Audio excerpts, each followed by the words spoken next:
Yo, what's up guys? My name is Entros and today we're gonna be checking out the best e-scooter and e-bikes available for under 1000 euro. So let's get straight into it. Okay guys, so I did an extensive research and I want to provide you the best available options that there are under 1000 euro. So the first option I found for e-bike that's actually good and decent price. I found it on AliExpress. You have it for 843 euro. So if you pick this one, black 1000 watts, 48 volt battery and 15 amp. This is basically the same as my Redstar Q20 Pro, but it only has one battery, not two. And the battery is 15 amp, so it's a little bit smaller. But based on the fact my e-bike costed around 1430 euro, I would say for 840 euro is a pretty good price. As you can see also, maybe if you watch on TikTok or other social platforms, this e-bike is even more popular than my Redstar Q20 Pro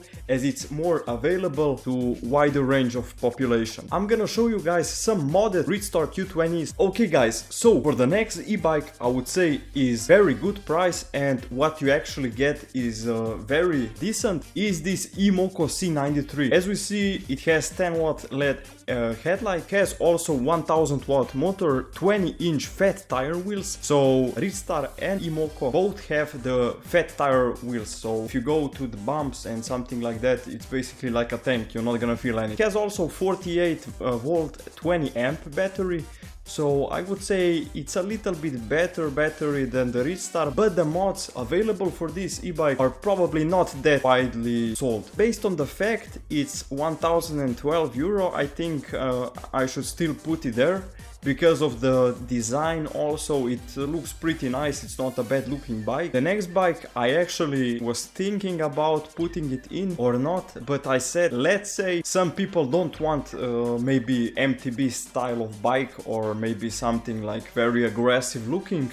Maybe they want to just go and drive a little bit down the beach or somewhere in the city. And that's why I chose this PVI Z20 Plus. This bike is a little bit over the price, so it's around 1100 euro. Site that we are looking at right now is Geekbuying and the coupon codes are regular and there is a likelihood of this bike actually coming down to around 1000 euro. So maybe 1010, something like that. So that's why I said I need to include this bike. Now this bike offers also foldability, so it actually is foldable. It has a Shimano 7-speed shifter, so it's actually nice to also pedal with it. And I would say it's a very decent bike if you want to just maybe put it in a car, because the Redstar and the Emoco you can't put it in the car. Maybe if you have a big vehicle then it's no problem, but if you have a small vehicle it's gonna be a problem. This bike has also 48 volt battery, 16.5 amps, which is pretty reasonable. It says that it can reach around 80 to 120 kilometers. Now we're talking with the battery, right? The battery you can pull it out, so when you fold the bike there's a plus side also on this one. If I had to rank this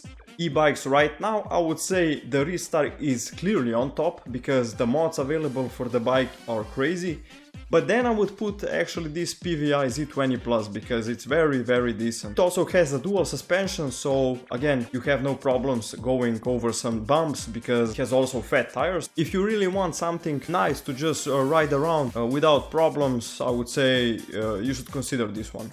So guys, for the next one we have Kugo Wish 1. If you've seen some YouTube videos already about this bike, you will see that this is a perfect bike under 1000 euro. Now you may be asking, how is it 1000 euro when it's 1230? I'm gonna show you a promo code. Geekbuying is right now offering this bike for only 1039 euro. So 40 euro over and you can get this Kugo Wish 1. Now if you've seen some YouTube videos already about this bike, you will tell that this bike is very easy to mod. You can put bigger batteries. I heard and saw that some guy put 72 volt battery inside this one and goes like 80 km/h. So it is clearly, it has potential. Stock coming with 48 volts and 21 amps is not the most powerful, but it still reaches the speeds around 55 km/h and only 50 km of range. And it has a rear motor 1500 volts. So it's actually pretty powerful. It also has dual suspension. The one thing you have to watch out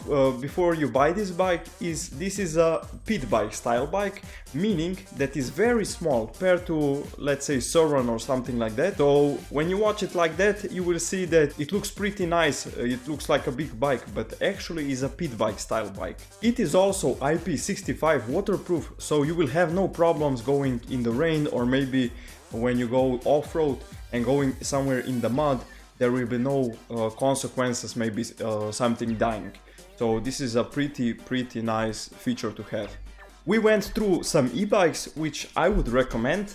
Maybe you find some others, but I found these ones to be the most compatible, under 1000 or around 1000 euro. And let's go to e-scooter. Which e-scooter is the best for price and power? First of all, I would say is no-brainer Joyer S10Z. Now this scooter I already had. I had some problems, but this was mostly because of the seller, not the actual e-scooter itself. I would recommend, if you buy it, don't buy it through AliExpress, but buy it at least from Geek Buying site. So this scooter is 670 euro right now on Geek Buying site. The flash deal ends in 15 days, so you have 15 days from the start of this video to actually get it. Now this bike offers dual motor 1000 watts, so it's pretty fast and powerful, and it has pretty nice range. We're talking around 85 km range. With this awesome range, it has also a perfect top speed. The top speed of Joyer S10Z is around 65 km per hour, which is very fast. Now the IP rating, whether this scooter is actually waterproof, I have not found. Some say it's IPX4, IPX5, meaning it wasn't rated for dust but only for water, so they have only numbers for 4 or 5. I found that it was pretty easy to also put an alarm inside and silicone seal it. The motors are very powerful. Now the bad things about this scooter, I would say, is the slow charger that it comes with. It's only 2 amp charger, meaning that it will charge for like 10 hours, which was insane first when I got it. But still, this scooter, especially for 670 euro, is one of the best prices you can get for this bike. In the last month there came a new e-scooter. So the new e-scooter brand is Ozone DT2.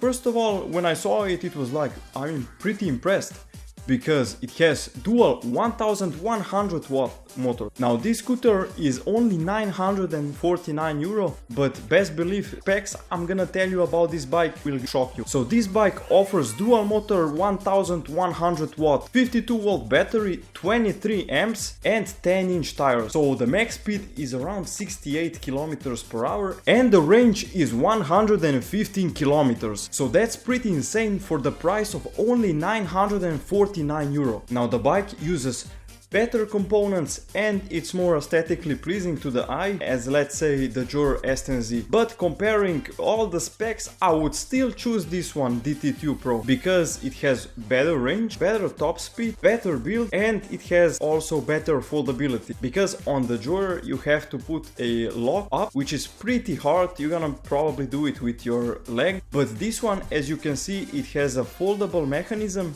which is applied with the same style as Kukirin scooter. So you basically just unfold it. So you basically just unrotate it. And it also has nicer handlebars. It has also nicer controllers. As you probably expected, the no-brainer is also Kukirin GTU Master. Now this one is oftenly compared to Joyer S10Z scooter because it has similar specs, but it's a little bit higher price and the quality of the e-scooter is actually better also. So the scooter offers dual motor 2000 watt and it has 52 volt battery and 20 amp, and it has a max range of around 80 kilometers per hour and a top speed of 60 kilometers per hour. Now when we are comparing Joyer S10Z scooter to this one, Kukirin GTU Master, in my previous video I said I would still pick and choose the G2 Master, but now that we have comparison of DT2 Pro, which I showed you earlier, and this one Kukirin G2 Master, and spend 100 euros more and get a better e-scooter. And now this Kukirin G2 Master falls between the DT2, which is a higher price but even better quality material and better motor and basically everything better. The lower price, which is 670 euros, so around 150 euro less than this Kukirin G2 Master, but it has the same specs. If I would be choosing between Kukirin G2 Master and Joyer S10Z, I would pick Joyer S10Z because it is a lower price, 670 euro, and it has basically similar specs. Now the build quality will not be that good, but all around I think it's the better scooter. Now this G2 Master is also charging around 10 to 11 hours, so it's the same speed as your S10Z, so you won't get a faster charge. So that's about it about this Kukirin G2 Master. Now if I have to rank these scooters from 1 to 4 based on the price, the build quality, the power, I would say the first one is definitely the DT2 Pro. The second one I would say is your S10Z because of the lowest price and basically the same specs.